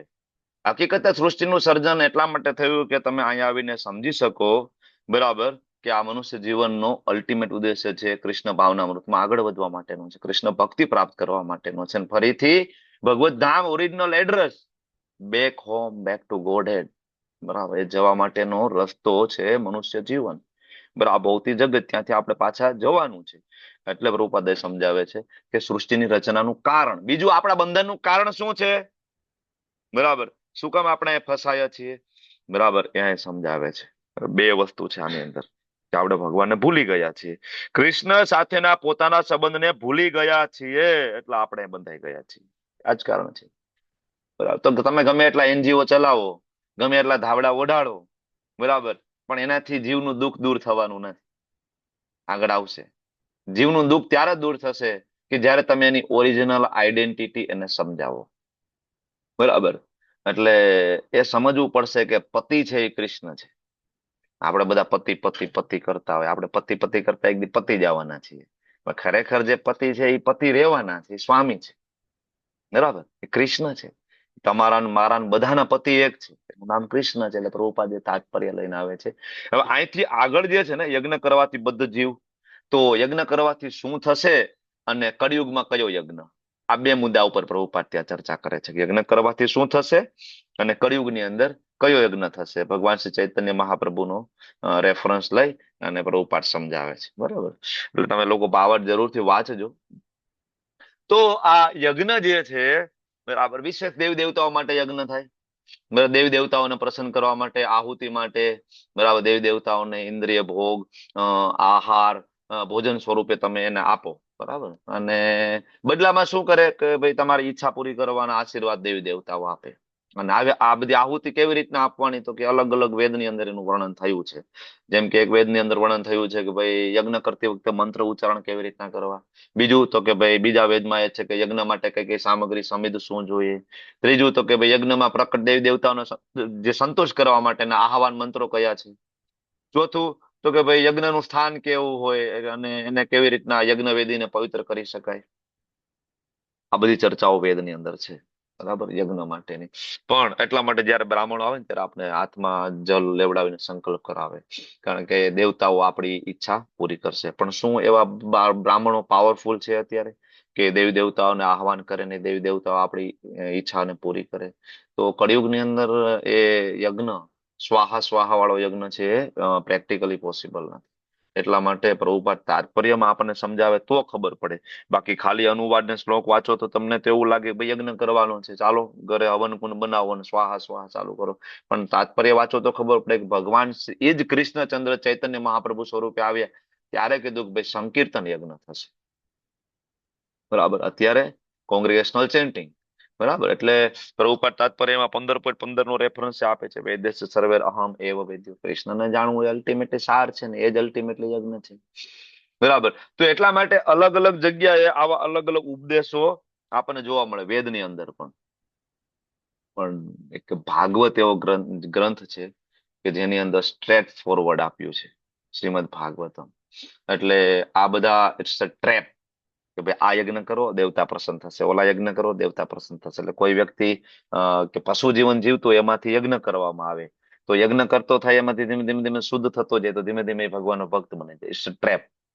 તો આવા ટ્રેપ ઘણા બધા વેદ વ્યાસજીએ વેદોમાં ઉપનિષદોમાં આપ્યા. એટલે ઘણા બધા લોકો આ ટ્રેપને સમજી નથી શકતા. એટલે ઇવન વેદોમાં તમે જોશો તો પશુ બલિનો નિર્દેશ પણ છે, પણ તો એ લોકો સમજી નથી શકતા કે પશુ બલિ એના માટે છે કે જે વ્યક્તિ ઘોર તમો ગુણમાં હોય, રોજ માંસાહાર કરતો હોય, તો એને કેવી રીતના યોગ્ય રસ્તા ઉપર લાવવો એની પણ વિધિ છે. ટ્રેપ કે એને કેવી રીતના કૃષ્ણ તરફ લઈ જાઓ, વેદવ્યાસજી ટ્રેપ મૂકેલા છે. બધાને તમે કહેશો કે આવતીકાલથી વૈષ્ણવ બની જાઓ, ડુંગળી લસણ એ બંધ કરી દો, એ તો શક્ય નથી બનવાનું. કાલથી બ્રહ્મ મુહૂર્તમાં ઉઠવાનું 16 માળા કરો, બધાથી એ પોસિબલ નહીં થાય. બધાને અલગ અલગ રસ્તાથી કૃષ્ણ તરફ લઈ આવવા પડશે, ટ્રેપ, બરાબર. પણ ભાગવતમની અંદર બહુ ક્લિયર કટ આપ્યું છે. એટલે ભાગવતમની અંદર 1.1.2 એક સરસ મજાનો શ્લોક છે કે એમાં કૈટવ ધર્મ નથી. કયો શ્લોક છે 1.1.2? ધર્મ પ્રોજિત કેટવો અત્ર પરમો નિર્મત્સરાણામ સતા વેદ્યામ વાસ્તમત્ર વસ્તુ શિવદમ તાપત્રયોન્મૂલં શ્રીમદ ભાગવતે મહામુનિ કૃતે કિમ વા પરેરીશ્વરઃ સદ્યોરદ્યવરુધ્યતે ત્રિકૃતિભિઃ શુશ્રૂષુભિઃ તત્ક્ષણાત્ ધર્મ પ્રોજિત કેટવો અત્ર.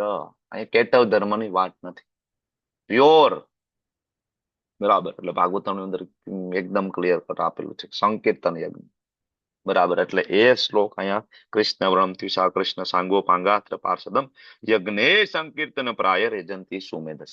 પ્રભુપાદ ત્યાં કોટ કર્યો છે એક્ઝેક્ટલી આ કરવાનું છે, બરાબર.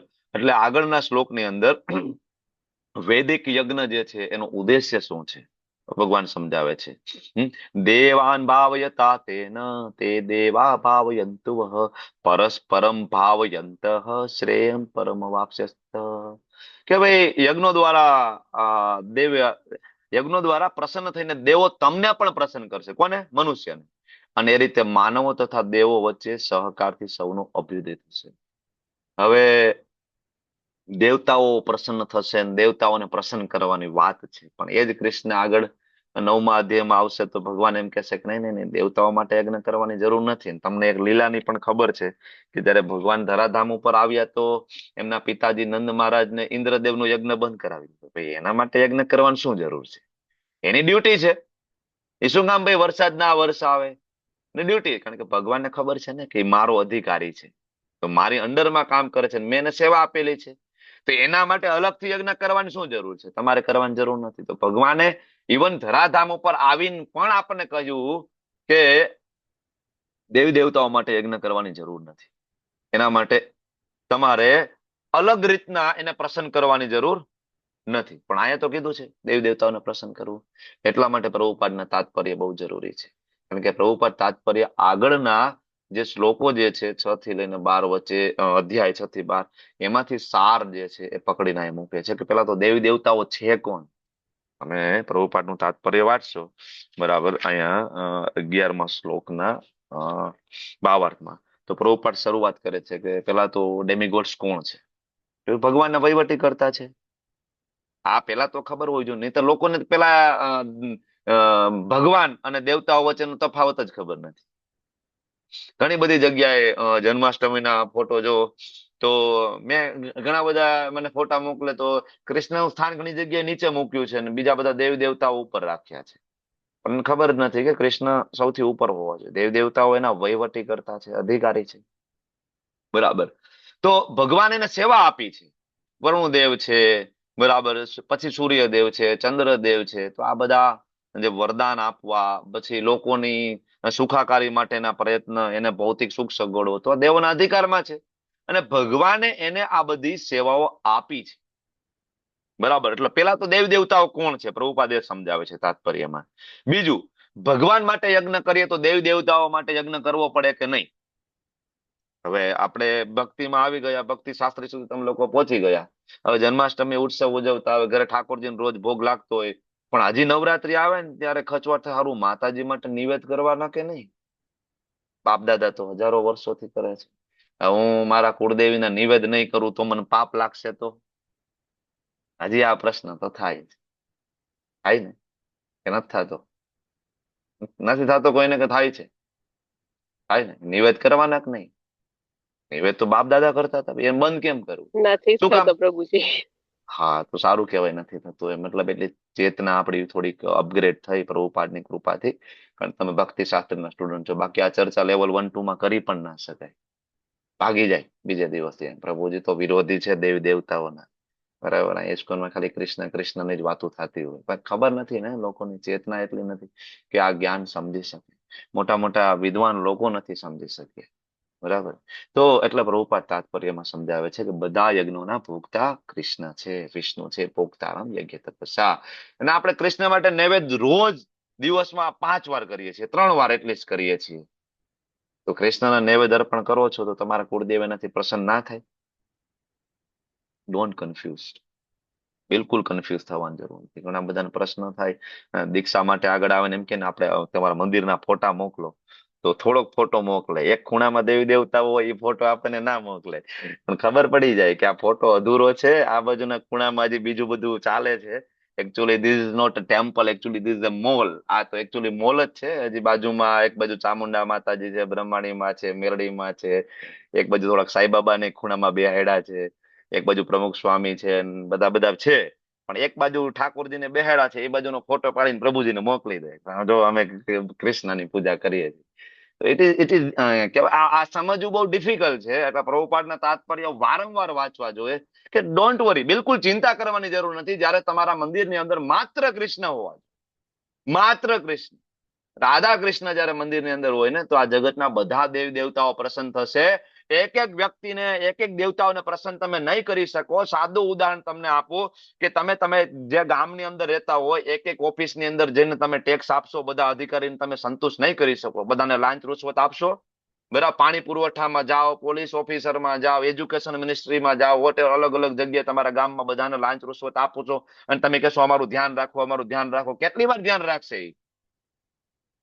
જ્યાં સુધી પોસ્ટ ઉપર છે કદાચ થોડું ધ્યાન રાખશે, પણ પોસ્ટ તો બદલે છે, બરાબર. તમને કોઈ પોલીસ વાળો ઓળખતો હશે, તમે એને લાંચ આપશો, ધ્યાન રાખશે કેટલી વાર? થોડોક ટાઈમ, જ્યાં સુધી પોઝિશન ઉપર છે ત્યાં સુધી. પણ એ પોસ્ટ તો બદલે છે. એમ દેવ દેવતાની પોઝિશન તો બદલે છે. તો એના કરતા તમારો ટેક્સ છે એ ડાયરેક્ટ ગવર્મેન્ટ ફંડમાં મોકલી દો, ઉપર સેન્ટ્રલમાં. ત્યાંથી બધાને સેલરી સ્વરૂપે ડિસ્ટ્રીબ્યુટ થઈ જશે, બરાબર. અને તોય તમને સેવાઓ પ્રાપ્ત થશે. સિમ્પલ એક્ઝામ્પલ છે. તો અલગ અલગ દેવી દેવતાઓ માટે નૈવેદ્ય કરશું, એના માટે પૂજા કેટલા ને કેવી રીતના પ્રસન્ન કરી શકીશું આપણે? કેટલા બધા દેવી દેવતાઓ છે. સૂર્યને પ્રસન્ન કરશો, ચંદ્રને પ્રસન્ન કરશો, વરુણ દેવતાને પ્રસન્ન કરશો, કુળદેવીને પ્રસન્ન કરશો. How it is possible? નહીં કરી શકીએ આપણે. કૃષ્ણને પ્રસન્ન કરીએ ને કમ્પ્લીટ. બરાબર. અને આના માટે સૌથી સરળ રસ્તો છે, પ્રભુપાદ આ જ પેરેગ્રાફમાં આપે છે, વેદનો એક શ્લોક લઈ આવે છે. આહાર શુદ્ધો સત્વ શુદ્ધિ હિ સત્વ શુદ્ધો ધ્રુવ સ્મૃતિ સ્મૃતિ લબ્ધેશ્વર ગ્રંથિના વિપ્રમોક્ષાય. જો યજ્ઞના અર્થ ઘણા બધા થાય. મંગલા આરતીમાં આવવું એ પણ યજ્ઞ છે, જપ કરવો એ પણ યજ્ઞ છે, ક્લાસ એટેન્ડ કરવા યજ્ઞ છે. પણ આ બધા યજ્ઞમાં આપણને સૌથી આપણને ગમતો યજ્ઞ કયો? કે ભગવાનને ભોગ લગાડીને પ્રસાદ ખાવો. 2 કલાક ભાગવતમ હાલે, બધું બરાબર, પણ છેલ્લે હવે એમ કે મહાપ્રસાદે ગોવિંદે, એટલે ઉઠી જાય બધા. હવે રેડી ક્યાં છે, કઈ બાજુ લાઈન ક્યાંથી ચાલુ થાય છે ભાઈ એ કયો? હવે 12 વાગી ગયા છે, હવે આખો દિવસ નિર્જલા છે, હવે ચરણામૃત ક્યાં મળે? પેલા એ કયો, કથા તો પછી સાંભળી લઈશું. આ ચેતનાની ખબર છે. એટલે ઇવન ભગવાને જયારે યજ્ઞની વાત કરે છે તો શ્લોક આપે છે, યજ્ઞ શિષ્ટાસીના સંતો મુચ્યંતે સર્વ કિલ્બિષક, ભાઈ મને ભોગ લગાડો અને તમે ખાશો તો પાપથી મુક્ત થશો. તો યજ્ઞનો અર્થ એવો નથી ખાલી ભોગ લગાડવું, પણ ભગવાનને ખબર છે કે આપણી ચેતના કયા લેવલની છે ને એકચ્યુઅલી આ અધ્યાય હાલે છે કર્મયોગના. એટલા માટે એટલે અહીંયા પ્રભુપાદ તાત્પર્યમાં લખે છે કે ભાઈ ભગવાનને ભોગ લગાડવું જોઈએ. આના સિવાયનું બધું જ આપણે કરવું જોઈએ, મંગલા આરતીથી લઈને બધું. પણ આ એકદમ બેઝિક છે. પ્રસાદ સિવાય કાંઈ લેવું ના જોઈએ. એ લઈશું તો જ આપણે બીજું કંઈક સમજી શકવા માટે સમર્થ થઈશું, નહીં તો આપણે સમજી પણ નહીં શકીએ. તમે એવું માનશો કે બીજા જે અભક્તોના હાથનું આપણે જમીશું, હોટલમાં જમીશું, બહારનો કચરો પણ ખાઈશું, અને તમને એવું લાગે ભગવદ્ ગીતાના ક્લાસ એટેન્ડ કરીને મારી ચેતનાને પણ હું વિકસિત કરી લઈશ, તો એ થવાનું નથી. બરાબર. તમે આચાર્યોને સાંભળ્યો, શ્રી પ્રભુપાદજીનો લેક્ચર છે 6ઠા અધ્યાય ઉપર, તમે ક્યારેક સાંભળતા હોય તો પ્રભુપાદ બહુ ક્લિયરલી કે ગમે એ વ્યક્તિ ગમે એટલું કામ ઈચ્છા ઉપર કંટ્રોલ કરવાની કોશિશ કરે, ક્રોધ ઉપર કંટ્રોલ કરવાની કોશિશ કરે, એ નહીં કરી શકે. કારણ કે એકચ્યુઅલી એ બધા જ રસ્તા છે ને જીભથી થાય છે. જ્યારે કોઈ વ્યક્તિ જીહવા ઉપર કંટ્રોલ કરે ને તો ઉદર ઉપર એનો આપોઆપ કંટ્રોલ થાય, અને જ્યારે કોઈ વ્યક્તિ ઉદર ઉપર કંટ્રોલ આવે ને ત્યારે ઉપસ્થ ઉપર કંટ્રોલ થાય, મતલબ જનેન્દ્રિય. બાકી તમે વાસનાને પરાશ ના કરી શકો. મોટા મોટા સંતો નથી કરી શકતા, છાપે ચડી જાય છે, વેરી ડિફિકલ્ટ. બરાબર. પણ એ જીવવાથી રસ્તો જાય છે. પ્રભુપાદે રસ્તો એનો લેક્ચરમાં આપે છે, ત્યારે તમે સાંભળજો. 6ઠા અધ્યાય પર પ્રભુપાદજીના લેક્ચર છે. બરાબર. તો બહુ મહત્વની વસ્તુ છે. જો અહીંયા આપણે દેવી દેવતાઓની વાત કરીએ છીએ તો એનો મતલબ એવું નથી કે આપણે દેવી દેવતાઓને નીચા માનીએ છીએ. એટલે બિલકુલ, કારણ કે દેવી દેવતાઓ છે એ ભગવાનના વાલા બાળકો છે, ભગવાનના કહ્યાગ્રા બાળકો છે. ત્યારે જ ભગવાન એને સેવા આપી છે ને. બરાબર. ભૌતિક જગતની અંદર કોઈને કોઈ કંપનીનો સીઈઓ બનાવવામાં આવે તો એના ઘણા બધા ક્રાઇટેરિયામાં ફિટ બેસે ત્યારે એને પદ મળે. એમ દેવી દેવતાઓ બનવા માટે પણ ઘણા બધા ક્રાઇટેરિયા છે. એનું ચરિત્ર, એની સાધના, ઘણું બધું છે. સત્વગુણમાં કેટલો સમય રહ્યા છે, વર્ણાશ્રમ ધર્મનું કેટલા વર્ષ એને પાલન કર્યું છે, કેટલા જન્મો સુધી વર્ણાશ્રમ ધર્મ અને એ સ્ટિક રહ્યા છે, ત્યારે વ્યક્તિને ઇન્દ્ર, ચંદ્ર, વરુણ, સૂર્ય અને ઇવન બ્રહ્માજીનું પદ આપવામાં આવે. તો કોઈ એ સામાન્ય નથી એ લોકો.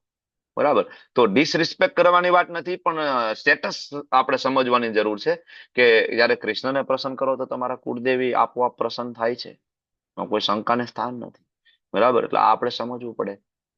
અને ઉપનિષદમાં તો ત્યાં સુધી લખ્યું છે કે સૂર્ય છે કૃષ્ણના ભયથી પોતાનું કાર્ય કરે છે, વાયુ છે એ કૃષ્ણના ભયથી વહે છે. બરાબર. તો દેવતાઓ પાસેથી આપણને ઘણું બધું મળ્યું છે, અને આપણને અત્યારે પણ મળ્યું કહેવાય કે મળે છે. તો દેવતાઓને પ્રસન્ન ના કરીએ ને તો દેવતાઓ રૂષ્ટ થાય. દેવતાઓ રૂષ્ટ થાય તો એને જે ખાતા આપ્યા હોય, બરાબર, આપણને ભૌતિક સગવડો પૂરા કરવા માટેના, એ બ્લોક કરી શકે છે દેવતાઓ. એટલે અલગ અલગ પ્રકારના આપણા ઉપર ઋણ છે, તમને ખ્યાલ છે. એમાં દેવતાઓ માટેનું ઋણ છે, ઋષિ માટેનું ઋણ છે, જીવો માટેનું ઋણ છે, ઘણા બધા 6 પ્રકારના અલગ અલગ ઋણ છે. તો એમાં દેવતાઓનું ઋણ છે. પણ એ કૃષ્ણનું આપણે ઋણ ચૂકવીએ ને તો દેવતાઓનું ઋણ, પિતૃનું ઋણ, બાકી બધા ઋણ એની અંદર આપમેળે પૂરા થઈ જાય. એનો પણ એક શ્લોક આગળમાં પ્રભુપાદે ક્યાંક મૂક્યો છે, તમે વાંચજો તાત્પર્યમાં. તો હવે આજકાલ તો માણસની ચેતના એટલી લોવર થઈ ગઈ ને, માણસ પોતાના માતા પિતા, બરાબર, અને એના વિશે વિચારતા નથી કે એને કેવી રીતના સાચવવા, કે એના વિશેનું ઋણ વિશે પણ નથી વિચારતા. પછી માતા પિતા મૃત્યુ પામે પિતૃ બનીને હેરાન કરતા હોય. તો હવે વિચાર કરો કે જે માતા પિતા એ તો એ સાક્ષાત જોવે છે કે આ મારા પિતાજી આટલું કામ કર્યું મારા માટે, આટલા પેન્શનની મૂડી, આટલી જમીન જાયદાદ મૂકીને ગયા. એને સાચવવા માટે આજકાલના છોકરાઓ તૈયાર ન હોય, એને તમે એમ કહો દેવતાઓ માટેનું ઋણ ઉતારવાનું છે, એ ક્યાંથી સમજી શકવાની એની ચેતના હોવાની? બરાબર, ચેતનાનું લેવલ જ એટલું ડાઉન થાય. એટલે પ્રભુપાદ કે છે કે ભાઈ પ્રસાદથી શરૂઆત કરો, બીજું કઈ સમજી ના શકો તો કાંઈ નહીં, પ્રસાદ ખાઓ, ભગવાનને અર્પણ કરેલો પ્રસાદ ખાઓ, જેનાથી ધીમે ધીમે ધીમે આહાર શુદ્ધિ થશે તો ધીમે ધીમે તમે સમજી શકશો. બરાબર, તો આપણે એક પ્રશ્ન થાય ને કે ભાઈ દેવતાઓને સંતુષ્ટ કરીએ અને વૈદિક નિયમો મુજબ આ બધી ઈચ્છા પૂરી કરીએ તો પાપનું બંધન ન થાય? પોતાની રીતના ભોગ ભોગવવાથી કર્મ બંધન થાય ને દેવતાઓની ઈચ્છાથી ભોગ ભોગવીએ તો કર્મ બંધન ન થાય? ન થાય. શું કામ ન થાય?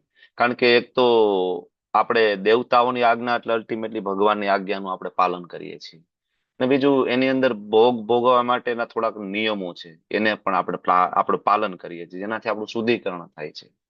બરાબર, બીજું આપણે સમજીએ છીએ કે મારી ઉપર કોઈક છે. ધારો કે કોઈ વ્યક્તિ છે એ ખૂબ નોનવેજ ખાતો હોય, પણ એ વ્યક્તિને જયારે કોઈ મળે અને એને સમજાવે કે ભાઈ તું મહાકાળીની ઉપાસના કર અને દર અમાસે જઈ અને જંગલમાં જઈ અને પછી એ જીવની હત્યા કરી અને એની સમાયાચના કરીને તું નોનવેજ ખાઈ શકે છે. તો જે વ્યક્તિ રોજ નોનવેજ ખાતો તો એ વ્યક્તિ દર અમાસે ખાતો થઈ જશે ને. બરાબર, આખા મહિનામાં જે કહેવાય 30 દિવસ નોનવેજ ખાતો હતો તો એ મહિનામાં અમાસ એક જ વાર આવે તો એ એક જ દિવસ એનું થઈ જશે, કારણ કે એને ખબર પડી ગઈ કે ભાઈ એક વખત હું ખાઈશ ને તો પાપથી બચી જઈશ. તો આ એક ટ્રેપ છે, મેં કીધું એમ કે આ એક પ્રોસેસ છે. એનાથી ધીમે ધીમે એ વ્યક્તિ અપલિફ્ટ થાય છે કે ભાઈ મારી ઉપર કોઈક છે. પછી એને ખબર પડે કે મારી ઉપર દેવી દેવતાઓ છે. પછી ખબર પડે કે ના ના દેવી દેવતાઓના પિતાજી તો બ્રહ્માજી છે. બરાબર, તો ભાઈ ચાલો બ્રહ્માજી. પછી ખબર પડે ઓહો બ્રહ્માજી તો ગર્ભોદક્ષાય વિષ્ણુ માંથી આવે છે, તો કે ભાઈ એના ઉપર તો વિષ્ણુ છે. ઓકે, પછી ખબર પડે નહીં નહીં ગર્ભોદક્ષાય વિષ્ણુ ઉપર તો બરાબર ને કે મહાવિષ્ણુ છે, કાણોદક્ષાય વિષ્ણુ છે. પછી ખબર પડે ઓ ઉપર નારાયણ છે. પછી ખબર પડે કે નહીં આ તો ભાઈ બલરામજી માંથી આવે છે બધું. પછી ખબર પડે નહીં બલરામજી તો અલ્ટિમેટલી ભગવાન કૃષ્ણ માંથી વિસ્તાર થયો છે. ઓકે, તો ભાઈ આ ચેઇન ક્યાં પૂરી થાય છે? તો કે કૃષ્ણ. તો કે ભાઈ તો સરેન્ડર ક્યાં કરીએ? કૃષ્ણને કરીએ. તો આ અલ્ટિમેટલી ઇટ્સ અ ટ્રેપ, જે લોકોને અલગ અલગ રીતના કેવી રીતના લઈ જવા. બરાબર, ઓકે, તો ચર્ચાને વિરામ આપીએ. તમારો સમય થઈ ગયો છે. બાકીની ચર્ચા આપણે આવતીકાલે કરીશું. વાંછા કલ્પતરુભ્યશ્ચ કૃપા સિંધુભ્યૈવ ચ પતિતાનાં પાવનેભ્યો વૈષ્ણવેભ્યો નમો નમઃ. અનંત કોટિ વૈષ્ણવ કી જય. શ્રી પ્રભુપાદ કી જય. ગુરુ મહારાજ કી જય. હરે કૃષ્ણ કૃષ્ણ કૃષ્ણ હરે હરે, હરે રામ રામ રામ હરે રામ રામ રામ હરે રામ હરે. હરે હરે. હરે હરે. હરે કૃષ્ણ.